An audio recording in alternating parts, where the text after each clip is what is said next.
as nossas saudações a todos os nossos companheiros. Então vamos dar início à nossa reunião desta noite. Vamos pedir a proteção de Jesus para que nós possamos organizar os nossos pensamentos com a mensagem que o João Renato preparou para nós.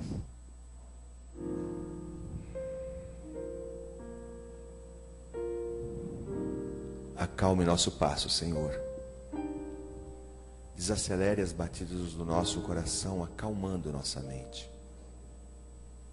Diminua o ritmo apressado com uma visão da eternidade do tempo.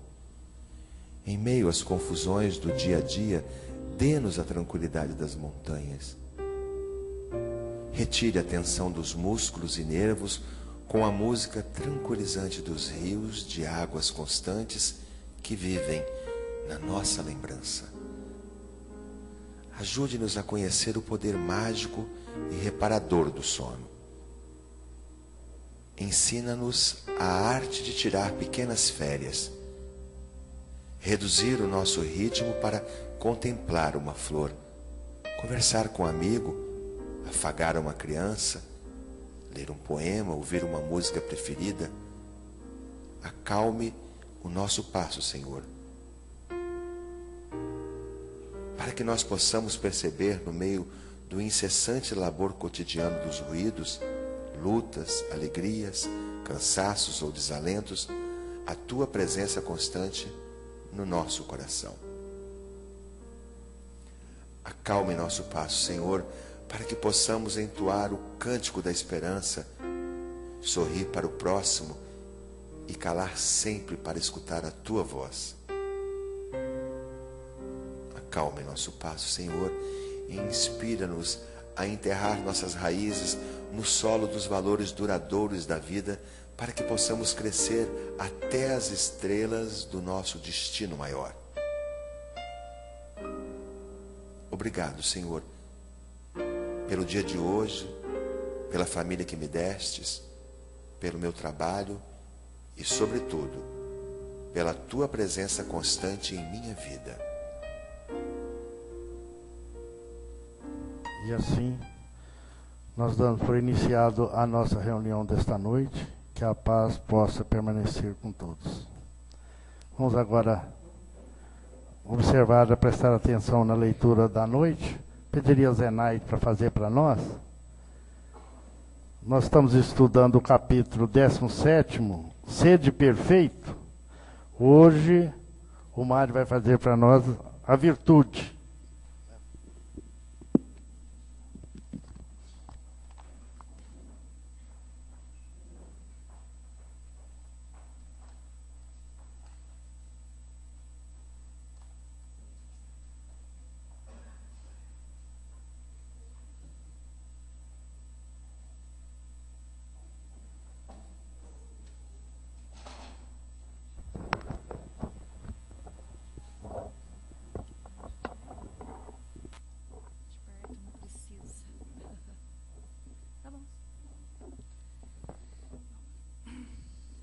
Boa noite a todos.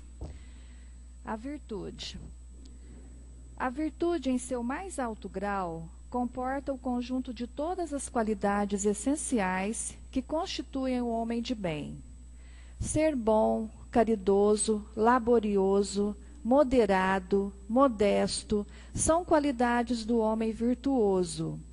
Infelizmente, elas são com frequência acompanhadas de pequenas enfermidades morais que as desornam e as atenuam. Aquele que exibe a sua virtude não é virtuoso, uma vez que lhe falta a qualidade principal, a modéstia, e tem o vício mais contrário, o orgulho.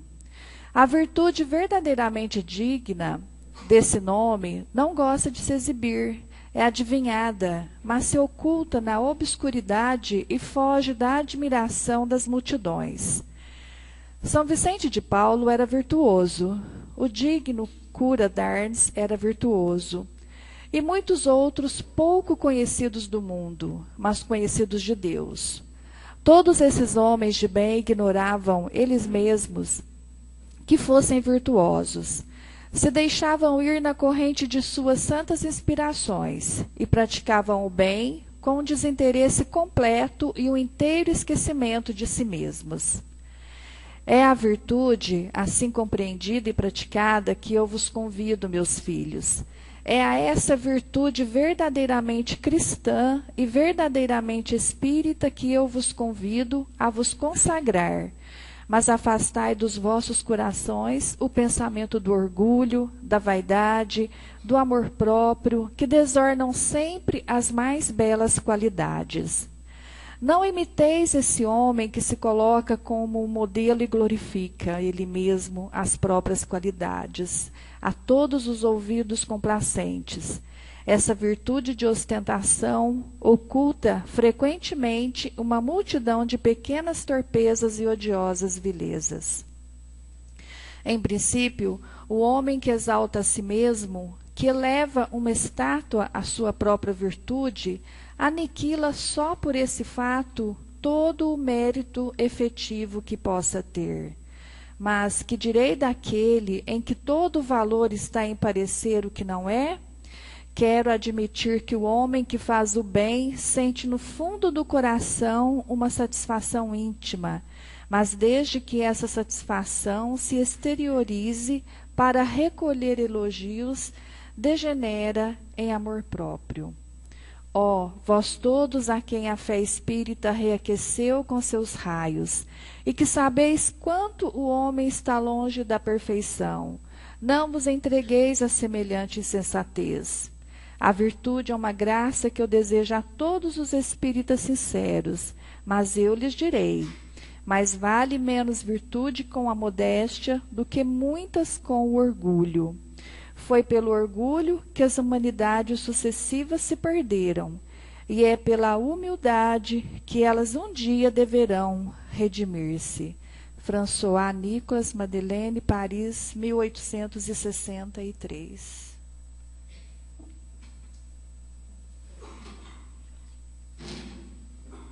Então, o Mário vai fazer a palestra para nós. Como todos conhecem, é nosso companheiro, prata da casa. Então, fica à vontade, Mário. Boa noite a todos. É um grande prazer estar aqui com vocês de novo. Fazia tempo que eu não era convidado e, graças a Deus, as outras pessoas que o Valentim convidou não puderam vir, aí eu tive a oportunidade de estar aqui de novo, revendo vários amigos aqui que fazia tempo que eu não via. Desenterrou um monte de gente aqui, hein, Valentim? Até o Thales veio. Olha lá. A última vez que eu vi o Thales, ele não era nem casado, ele trouxe uma meninona. Falei, nossa senhora, vamos correr, né? Porque o nosso tempo está voando aí, a gente tem que correr atrás dessas virtudes, né? Porque o tempo passa muito depressa. No meu caso, eu já passei da metade da minha vida, com certeza. Então agora é ladeira abaixo, então tem que correr, né? Correr. O Antônio Carlos já anda requisitando aqui, né, Antônio Carlos, para trabalhar, não dá espaço, né? Ainda bem que a gente conta com os amigos. Tá bom. Vamos lá, vamos dar uma olhada em 3 definições diferentes de virtude, só para a gente fazer um pano de fundo aqui desse nosso estudo da noite. O primeiro, lá do dicionário, lá do Aurélio, ele diz o seguinte, ó.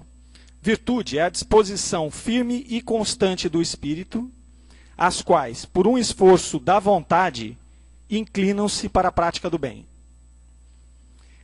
Depois, no capítulo que nós lemos agora, que nós ouvimos agora, nós tivemos outra definição próxima dessa, não menos interessante.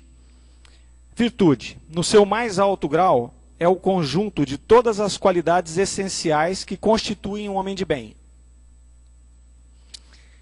E a terceira, da questão 893 do Livro dos Espíritos, quando Kardec pergunta qual a mais meritória de todas as virtudes, nós tivemos a seguinte resposta. Todas as virtudes têm seu mérito, porque todas são indícios de progresso no caminho do bem. A virtude sempre que há resistência voluntária ao arrastamento das más tendências. Mas a sublimidade da virtude consiste no sacrifício do interesse pessoal para o bem do próximo, sem segunda intenção. A mais meritória é aquela que se baseia na caridade desinteressada. Então são 3 definições, as 3 com uma mesma base. E vamos pegar alguns pequenos trechos dessa terceira, que os Espíritos nos colocam lá na questão 893. Todas têm seu mérito e todas são um indício de progresso. Então, quando um ser humano apresenta as suas virtudes, já significa que existiu algum progresso ali no caminho da evolução. Um pouquinho mais à frente ele coloca que há sempre uma virtude quando há uma resistência voluntária ao arrastamento das más tendências.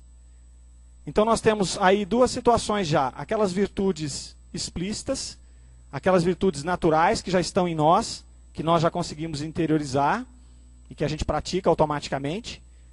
E temos também aquela virtude de não ceder às tentações, às más tendências, quando a gente luta contra elas, mesmo que às vezes a gente acabe cedendo no final.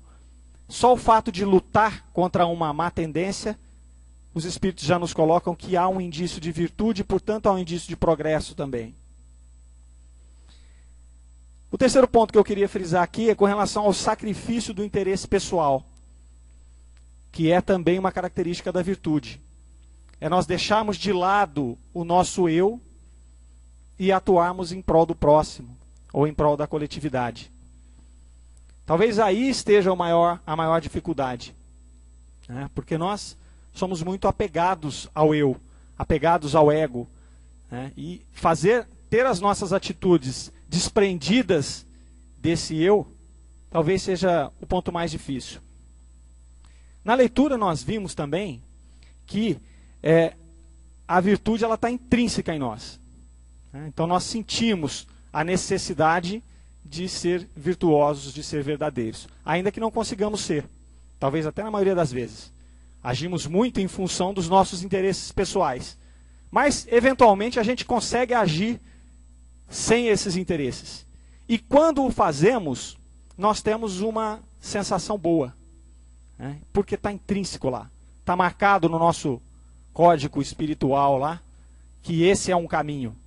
Então, quando nós realizamos uma boa ação, nós percebemos imediatamente que aquilo é positivo e que aquilo é uma situação que está gravada em nós. Porém, nós temos os contrapontos, que são os nossos vícios, que são os nossos defeitos. Aí é que está o grande problema, que emperra o fato de nós avançarmos com as nossas virtudes. Esses defeitos, eles anulam ou eles obscurecem as virtudes que nós temos.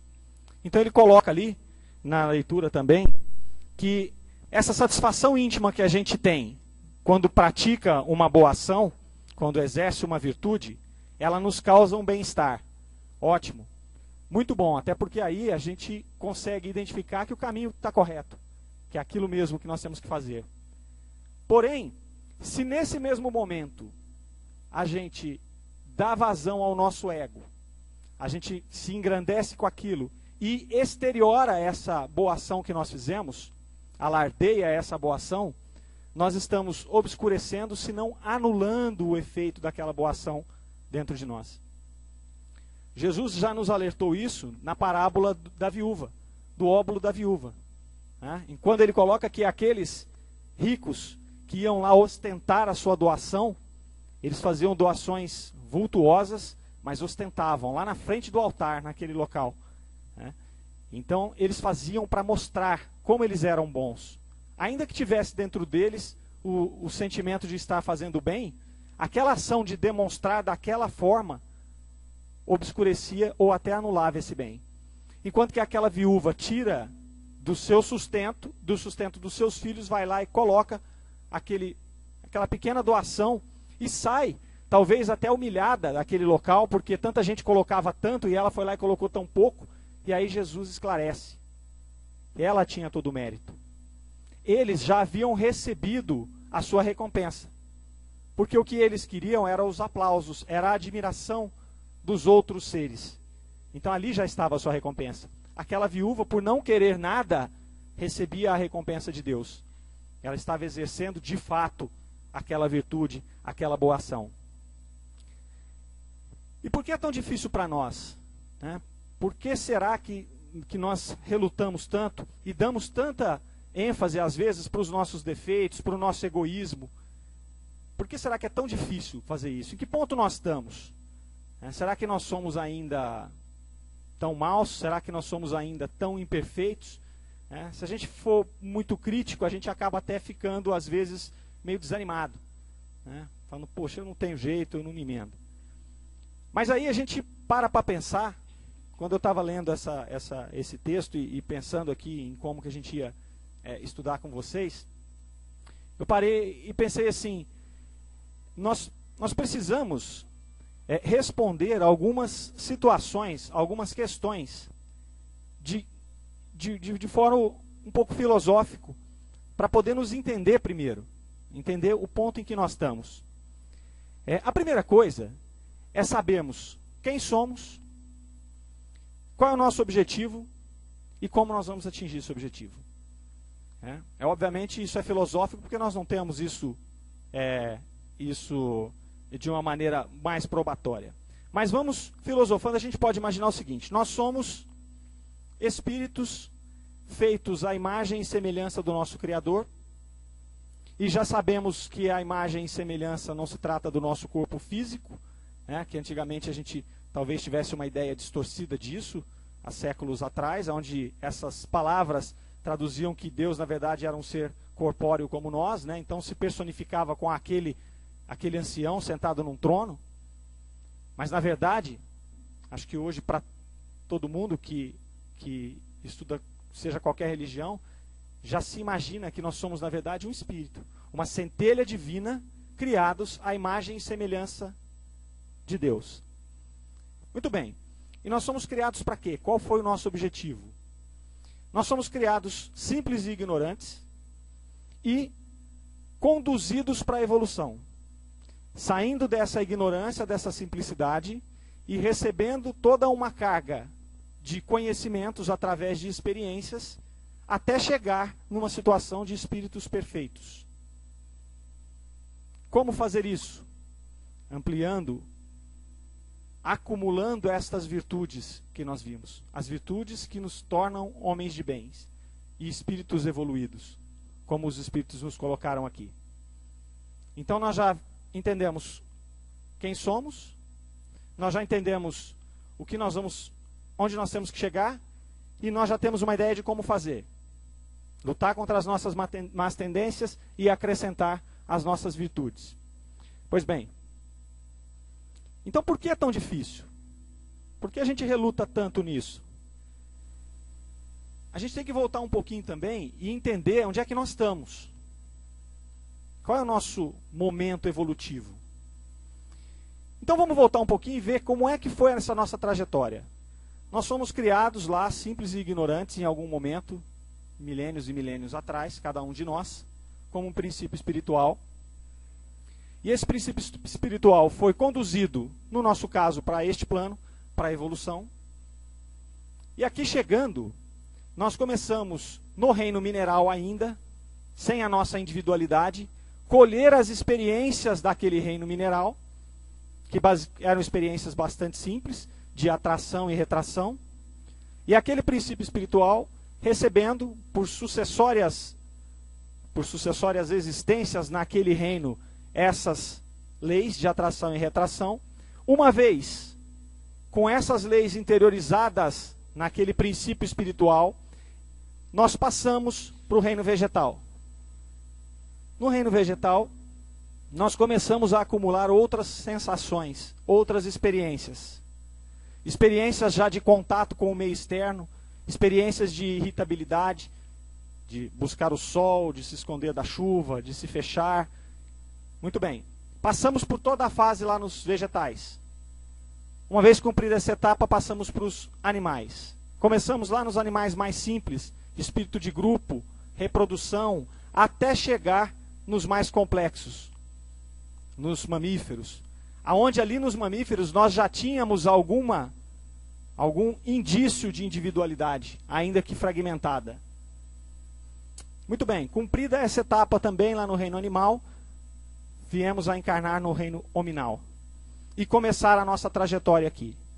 Uma vez encarnados como seres humanos, nós trouxemos conosco todas aquelas experiências no nosso princípio espiritual, e nesse momento, encarnando num ser humano, nós conseguimos a nossa individualidade. Aí nós conquistamos a inteligência, nós conquistamos a nossa individualidade, e nós conquistamos aí junto o livre-arbítrio, para fazer uso dessa inteligência, para dar continuidade à nossa evolução, aí cada um a seu termo, cada um a seu tempo. Até então nós éramos compulsoriamente compelidos a fazer essas encarnações. Pois bem, nós trouxemos conosco aqui vários instintos, não eram virtudes nem defeitos ainda, posto que não tinha inteligência envolvida, então eram apenas instintos, instinto de conservação de espécie, instinto de reprodução, instinto de maternidade e paternidade, de cuidar daquelas crias enquanto mamíferos. Então eram apenas instintos.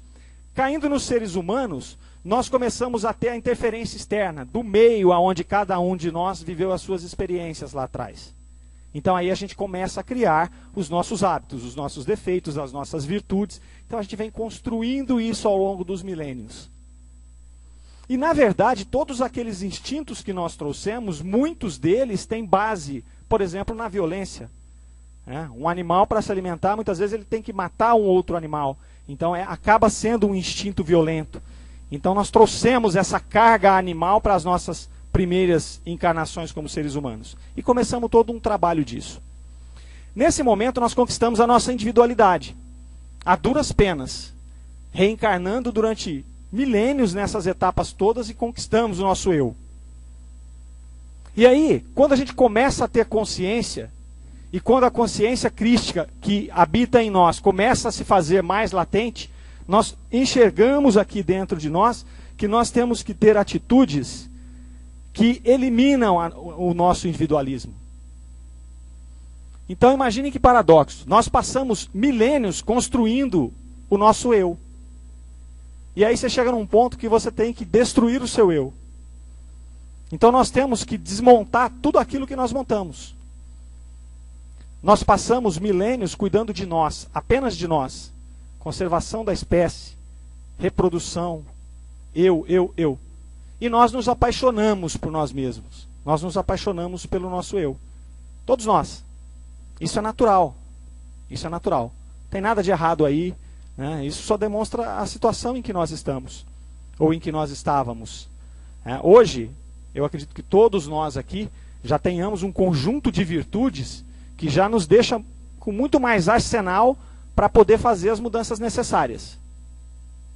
Faltam alguns detalhes para a gente ir ajustando, não vamos conseguir fazer isso de uma hora para outra, mas nós já evoluímos, já andamos bastante com isso daí. Então, muito bem. Como eu disse, nós somos apaixonados por nós mesmos. Nós achamos que melhor que nós, só os nossos filhos. A gente nunca vê defeito nos filhos.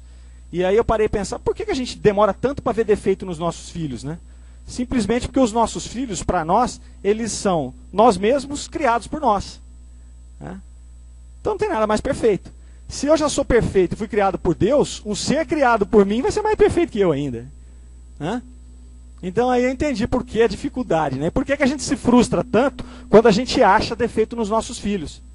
Puta, ele tem esse defeito, ele tem esse vício. Mas não fui eu não, isso aí foi da mãe.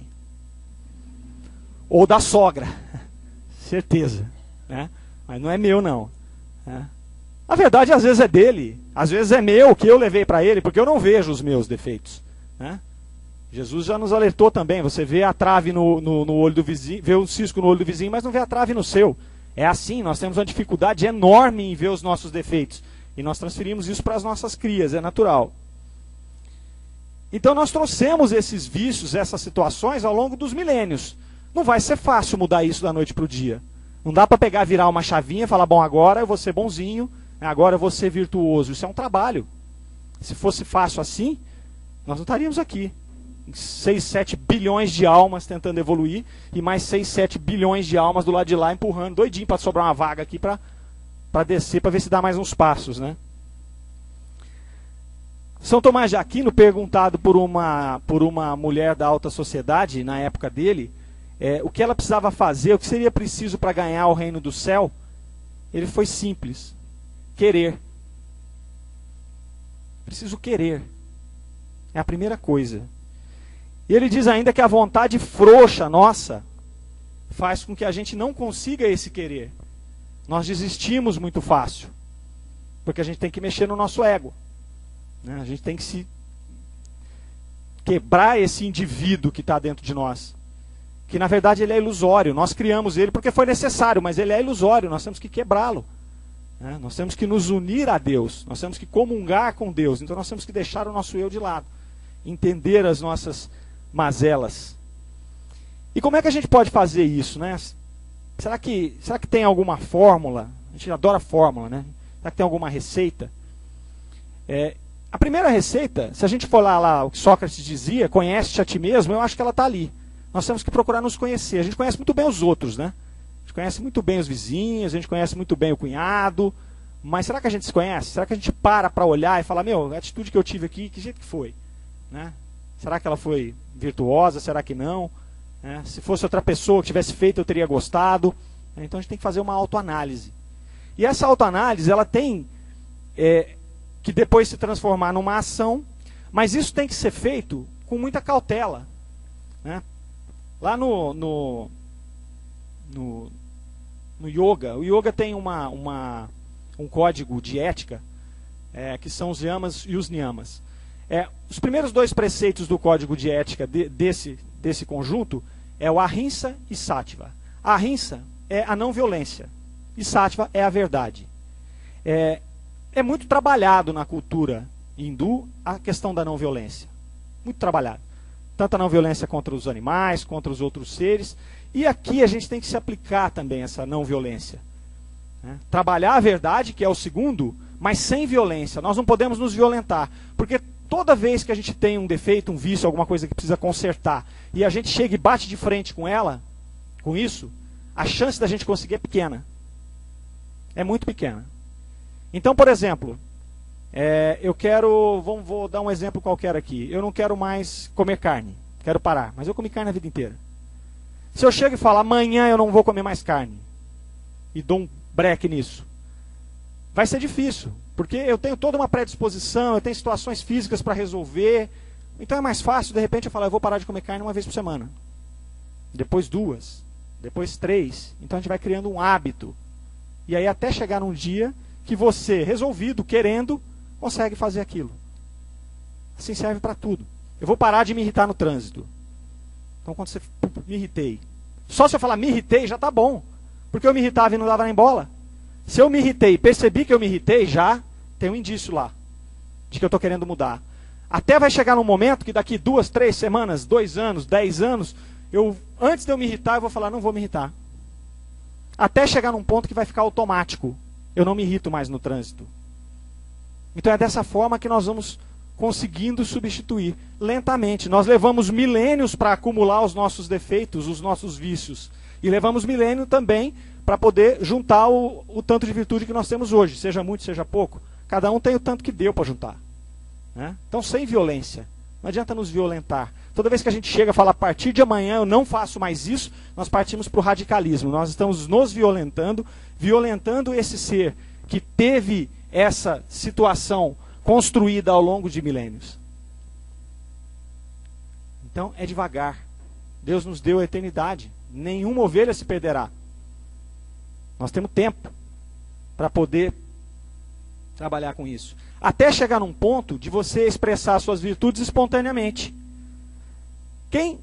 A gente conhece pessoas que são virtuosas espontaneamente. Ela vai, faz sempre o bem e tal, tem aquele conjunto de virtudes, você olha e fala, nossa, não faz esforço para fazer isso. Eu tenho que fazer um esforço danado para não xingar meu colega no trânsito. E a pessoa aqui, essa calma, essa paciência, essa tranquilidade. Pode ter certeza que essa pessoa já lutou contra tudo isso nas vidas passadas. Já houve uma batalha intensa lá atrás para que isso pudesse ser resolvido. Eu vi uma história interessante de uma aldeia na Suíça que pegou fogo, foi dizimada pelo fogo. E um fazendeiro chegando e vendo, ele chegou na aldeia no final da tarde e viu que o fogo tinha consumido quase que toda a aldeia. Então ele chegou na casa dele, na fazenda, onde ele tinha as coisas todas dele lá, e não tinha nada. As casas eram escombros, o curral escombros, tudo escombro. E ele se desesperou, porque falou, eu perdi tudo que eu tinha. Eu perdi a minha família, eu perdi a minha casa, eu perdi todas as minhas vacas, que eram o meu sustento. E ele se desesperou, sentou ali e passou a noite chorando. Passou a noite chorando. Ele tinha deixado um filho dele na casa e imaginava que o filho estava embaixo daqueles escombros também. Quando começou a raiar o dia, ele olha lá no horizonte e ele vê uma vaca chegando. Daí a pouco ele vê várias vacas chegando. E ele vê o menino dele, de 7, 8 anos, chegando com aquelas vacas. Então ele fica louco. Ele vai lá, ele abraça o menino, ele fala, mas como? O que você fez? Como é que você está vivo depois dessa tragédia toda? E o menino falou, é muito simples, pai. O que eu fiz? Eu vi que começou a pegar fogo, eu sabia que as vacas iam morrer se ficasse pegando fogo. Eu juntei as vacas e levei elas lá para um outro pasto e fiquei lá o dia inteiro esperando acabar o fogo. Aí o pai falou assim, mas você é um herói, você tem noção do que você fez? Você é um herói. E ele falou, não, pai, herói é quem pratica alguma coisa de valor, eu não fiz nada de valor. Eu só fiz o que eu achei que precisava ser feito naquela hora. Mas eu não fiz nada de valor, eu não sou um herói. Então aqui, nós conseguimos ver nessa história uma criança exercendo uma virtude completa, com vários ângulos. Primeiro, ela teve o discernimento de saber o que era certo e o que era errado. Ela agiu deixando o seu ego de lado, ainda que inconsciente, era uma criança, mas aquele espírito estava preparado para fazer aquilo. O que ele fez? Ele foi lá, ele se arriscou juntando aquele gado, porque ele podia ter sido consumido pelo fogo, né? Ele se arriscou juntando aquele gado e tirando o gado de lá. Então ele teve o discernimento, ele se expôs a um risco. Ele teve a atitude. A atitude também é uma virtude. A atitude de lutar contra uma má tendência, a atitude de fazer uma boa ação, isso também é uma virtude. E ele teve a outra que coroou tudo isso, que é a humildade, a modéstia. Quando o pai chamou ele de herói, não, pai, herói é quem faz alguma coisa de valor para ele. Foi modesto. Estava dentro dele. Era um espírito que já tinha trabalhado isso. Era um espírito que sabia o que ele tinha que fazer. Então essas pessoas virtuosas, elas não alardeiam. Elas não alardeiam as suas virtudes. Elas apenas praticam essas virtudes.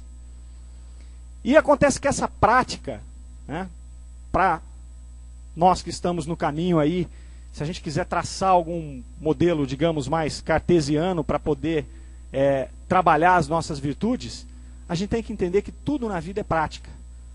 Todo ato que a gente pratica vira um hábito. Nós praticamos, e ele vira um hábito uma hora. Então, às vezes a pessoa fala, eu não gosto de ler. Aí ela começa a ler. Alguma coisa ali que interessa. Ela se esforça um pouquinho no começo, porque ela não gosta de ler. Passado 1 mês, 2 meses, se ela se esforçou naquilo, ela começa a entender os prazeres da leitura. Daqui a pouco ela gosta de ler. E muitas vezes vira até um leitor ávido. As virtudes é a mesma coisa. Às vezes eu não gosto de praticar aquela ação, aquilo me incomoda. Eu poderia estar fazendo outra coisa, assistindo novela, sei lá, fazendo outra coisa mais interessante. Passeando, conversando com os amigos, mas eu me predisponho a fazer alguma coisa. E faço aquilo repetidamente, até que aquilo se torne um hábito. E se nós repetimos boas ações, nós vamos cultivar bons hábitos que vão virar virtudes. Se nós repetimos más ações, elas vão virar defeitos e posteriormente vícios. E as duas vão se interiorizar no nosso espírito. E as duas, ao longo do tempo, vão passar a ser feitas com naturalidade. Porque elas se cristalizaram em nós. Se foi uma virtude, ótimo, já cristalizou, nós vamos carregá-la por muito tempo. Se for um vício, já cristalizou, nós vamos ter que trabalhar muito para tirar esse vício. Então, às vezes, nós nos apegamos às nossas ideias, nos apegamos aos nossos paradigmas. Eu sou ruim mesmo, então eu não vou melhorar. É muito difícil, então eu não vou tentar. Como diz São Tomás de Aquino, primeiro querer, vai lá, queira. Primeira coisa, queira. Depois que você quis, faça alguma coisa. E vai. É devagar. É devagar. Sem violência. Sem violência. E essa história de você se apegar às suas ideias me lembrou uma história de um amigo do trabalho lá, o Ronaldo Marília. Trabalhou muitos anos com a colega Marília que está ali. Ronaldo um dia comentando com a gente, falou assim, rapaz, eu passei um maior aperto da minha vida viajando com um mexicano. Aí, que aperto foi esse, Ronaldo? O que aconteceu? Bom, a gente estava viajando, eu e o mexicano dirigindo. O mexicano era um outro colega que tinha lá. E muito bem, estamos lá, eu e o mexicano, conversando, dirigindo e bonitinho. De repente, pá, uma carreta ultrapassando a outra. Mexicano duro. E vem a carreta. E mexicano duro. O Ronaldão vai lá, pesava uns 130 quilos, pesa, né? Tá vivo ainda. Segura no PQP e a carreta vindo. E o mexicano duro. Ele olha pro mexicano. Sai, mexicano. Sai, mexicano. Mexicano duro. Sai, mexicano. E o mexicano duro. Ele pegou o volante do carro e tirou. O carro saiu no acostamento, as carretas passaram. Ele olhou pro mexicano, você tá louco? O mexicano olhou para ele e falou, mas quem estava errado era ele, quem tinha que sair era ele.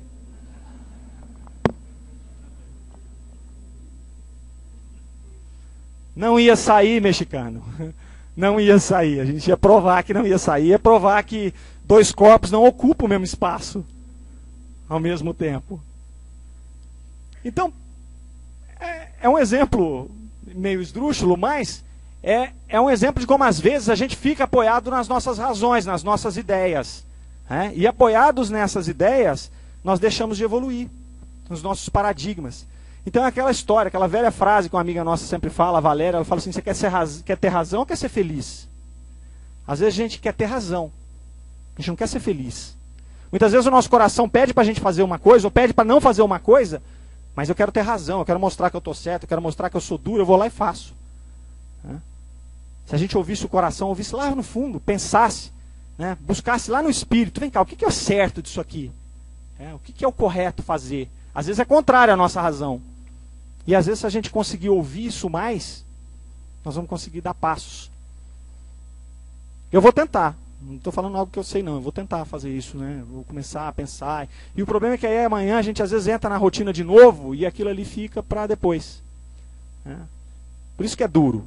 Né? Nós temos o eu para cuidar ainda, né? É filho, é casa, é trabalho, é escola, é não sei o que, é não sei o que, é não sei o que. Se eu nos consome, a nossa verdadeira essência fica para trás. Isso aqui é duro. Então a gente precisa buscar ter mais condições de ser feliz, ao invés de ter razão, né? E aí, gente, para encerrar aqui esse nosso estudo, eu estava viajando ontem e eu vi uma música que eu achei bem interessante para esse tema que a gente está vendo aqui, que é uma música do Beto Guedes com o Flávio Venturini, num momento de extrema felicidade dos dois.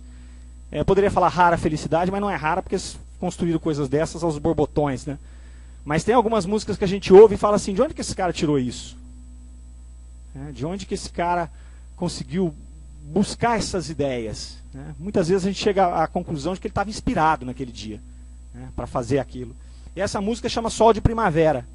Então ela tem um trechinho lá que é assim, já choramos muito, muitos se perderam no caminho. Mesmo assim, não custa inventar uma nova canção que venha nos trazer sol de primavera. Sol de primavera, abre as janelas do seu peito, a lição sabemos de cor, só nos resta aprender. Nós sabemos. Quando a gente ouve um trecho do evangelho como esse que nós ouvimos hoje, dentro de nós sabemos tudo aquilo ali, não tem nenhuma novidade para ninguém aqui, tem? Alguém olhou e falou, nossa, descobri a roda. Não, nós sabemos. Só nos resta aprender. Então é isso, gente. Muito obrigado pela paciência.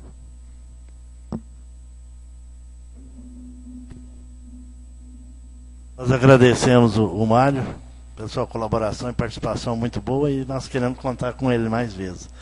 Ô Mário, aí tem uma sequência disso que eu estava olhando isso aí antes e agora você falou concluir o seu trabalho. Então eu gostaria de pedir aos companheiros que se dirigissem rapidamente à Câmara de Passe para darmos sequência aos nossos companheiros e nós permanecemos aqui no salão e o Antônio Carlos vai trazer um momento de meditação com a música.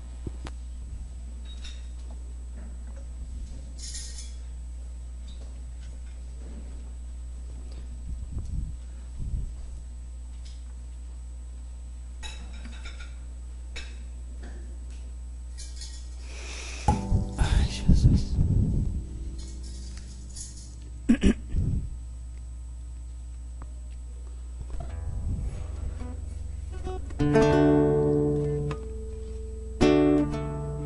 Som.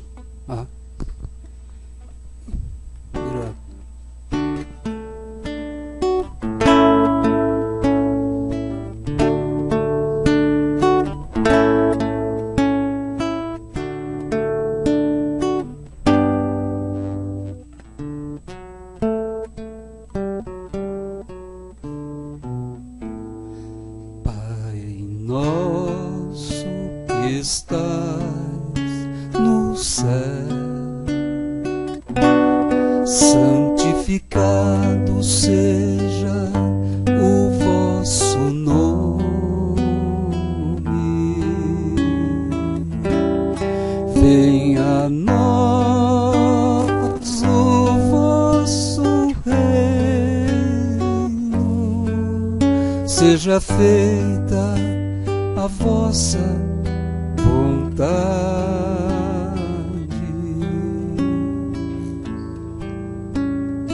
assim na terra como no céu. O pão nosso de cada dia nos dai hoje.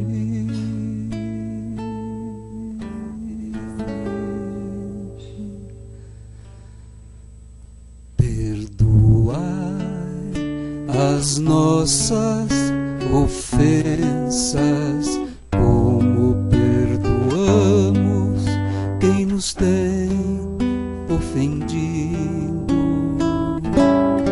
Não nos deixeis cair em tentação, livrai-nos do mal. Que assim seja.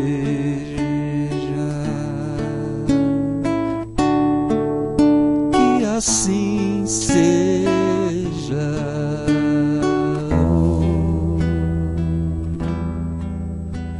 Que assim seja.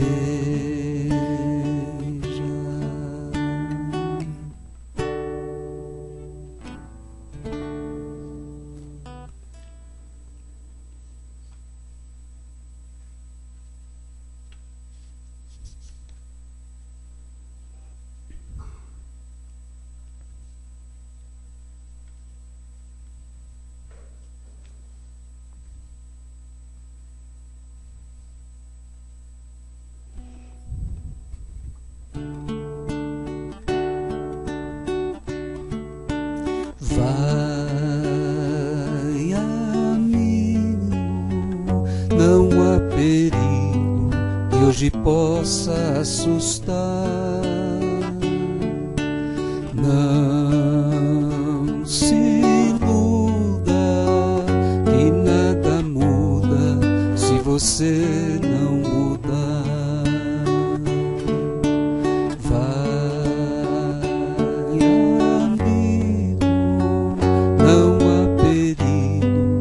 Hoje possa assustar. Não se iluda que nada muda se você não mudar. Põe alguma coisa na sacola, não esqueça a viola, mas esqueça o que puder. Cante que é bom viver. Rasgue as coisas velhas da lembrança, seja um pouco de criança, faça tudo o que quiser. E cante que é bom viver. Vai, não há perigo que hoje possa assustar. Não se iluda que nada muda se você não mudar. Vai, amigo, não há perigo que hoje possa assustar. Não se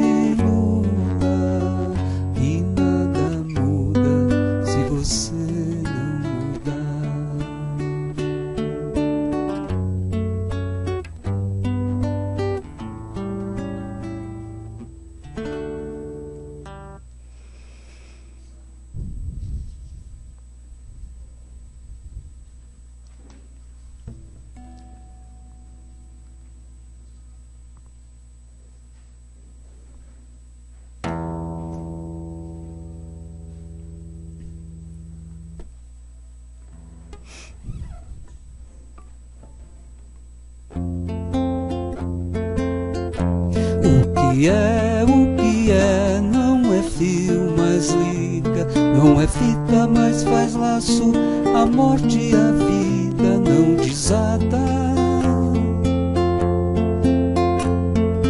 Une pessoas, mocinhos, bandidos, amigos e tribos, o feto, a mãe, Jesus, a Maria e José. Família, eis o que é, unindo a todos a fé.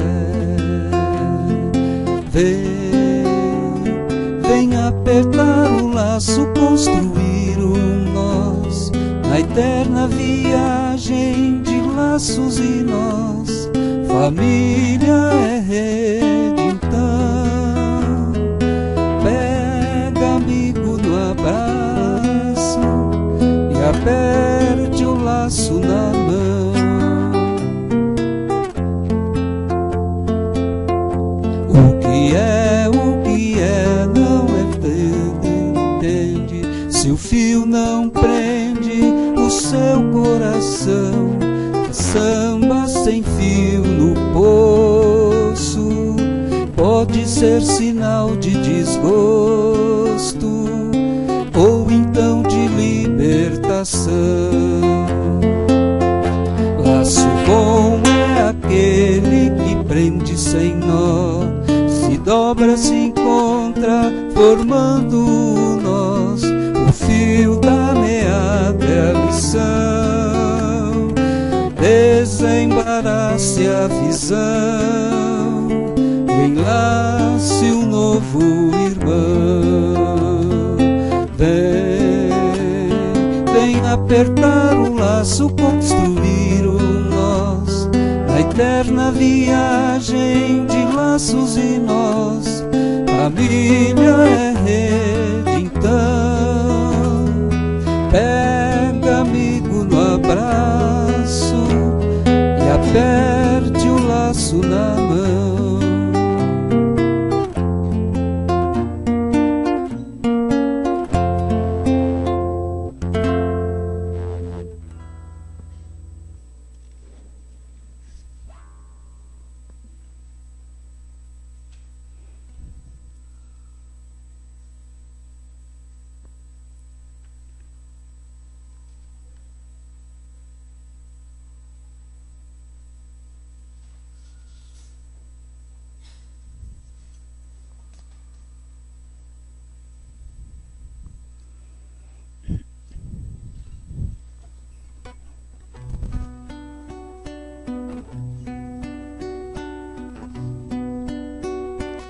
Quando a sombra da tristeza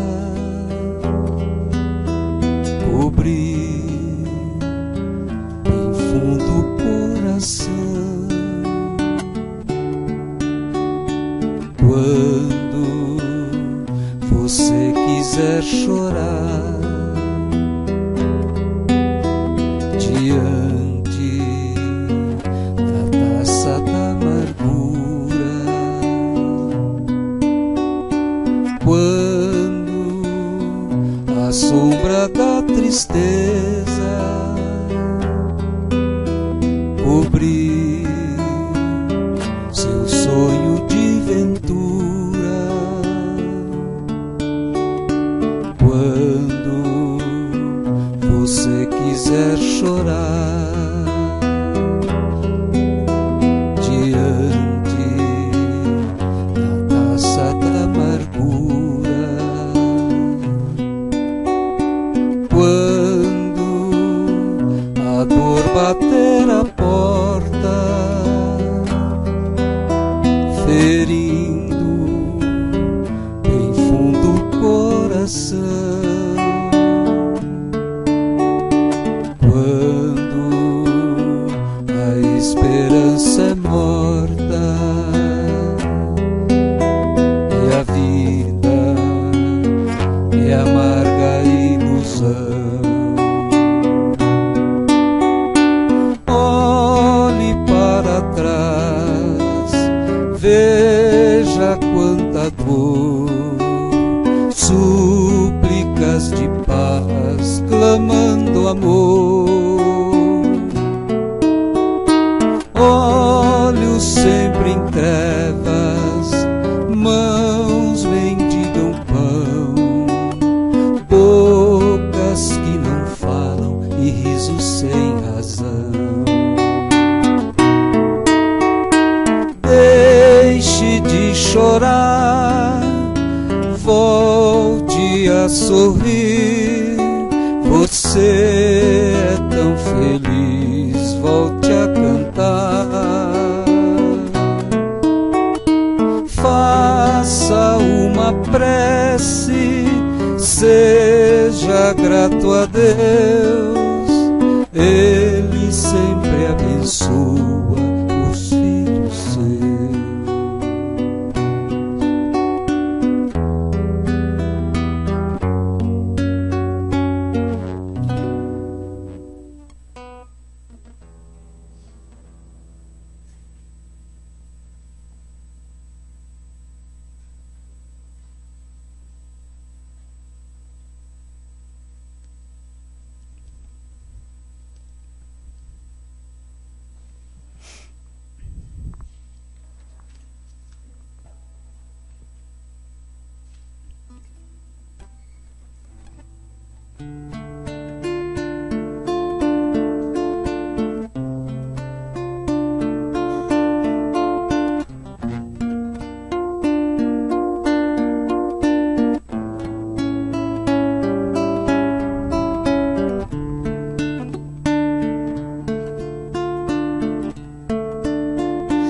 Tenho um amigo sincero que eu tanto venero, com quem tanto me dou.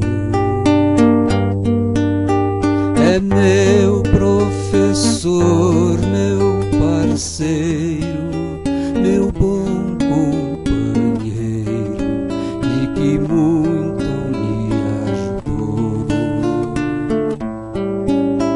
Me ensina a ser caridoso, a não ser orgulhoso e a orar sempre a Deus.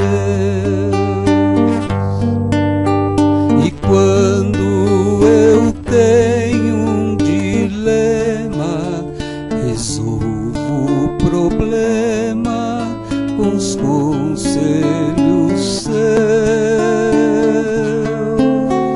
E quando eu tenho um dilema, resolvo o problema com os conselhos seus.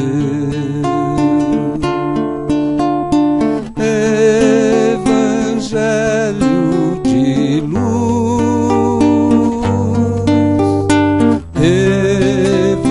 Evangelho perdão,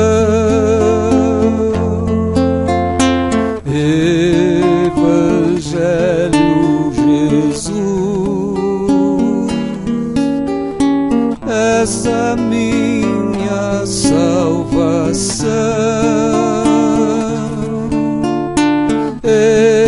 Evangelho de luz,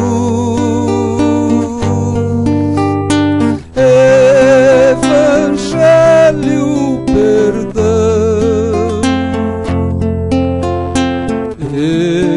Evangelho Jesus, essa minha salvação. E quando a angústia revolta e não acho a porta, não vejo a solução, é Ele, amigo adorado, que está sempre a meu lado e traz a consolação.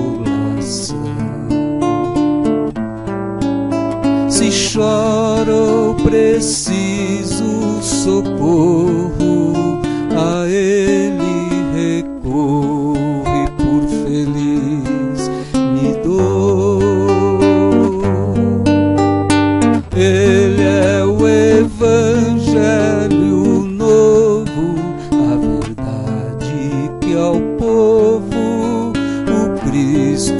deixou.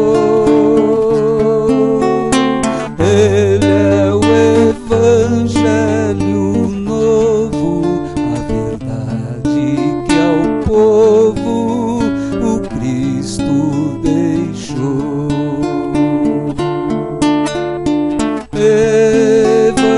Evangelho de luz,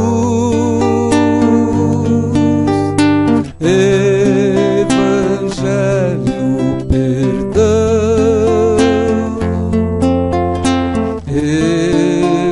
Evangelho Jesus, és a minha salvação. Evangelho de luz, Evangelho perdão, Evangelho Jesus, és a minha salvação.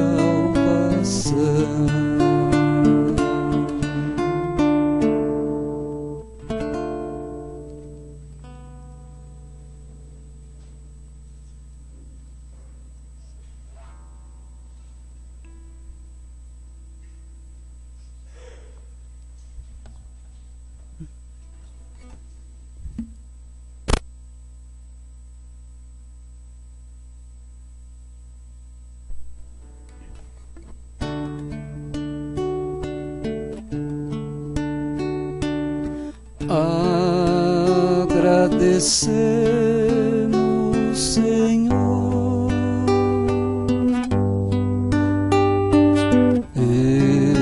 esses momentos de paz que te sentimos aqui.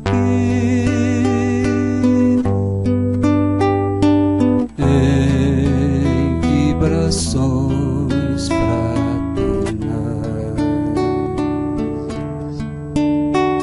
na estrada da vida, conduz-nos ao bem, na alegria ou na dor.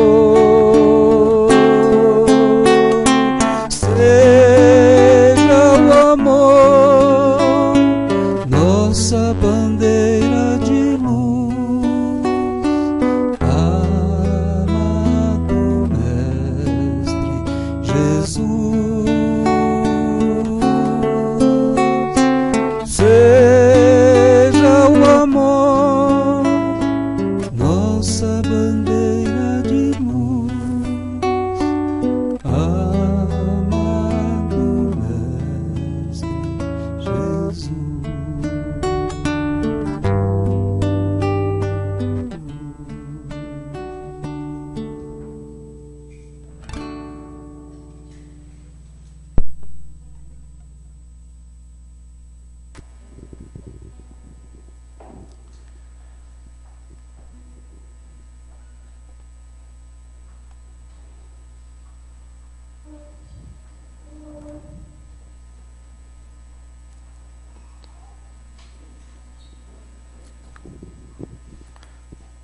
Caminhando para o encerramento de nossa reunião, queria lembrar aos nossos companheiros e dedicar essa reunião ao nosso querido Dr. Bezerra de Menezes, pois hoje ele nos deixou, desencarnou dia 11 de abril.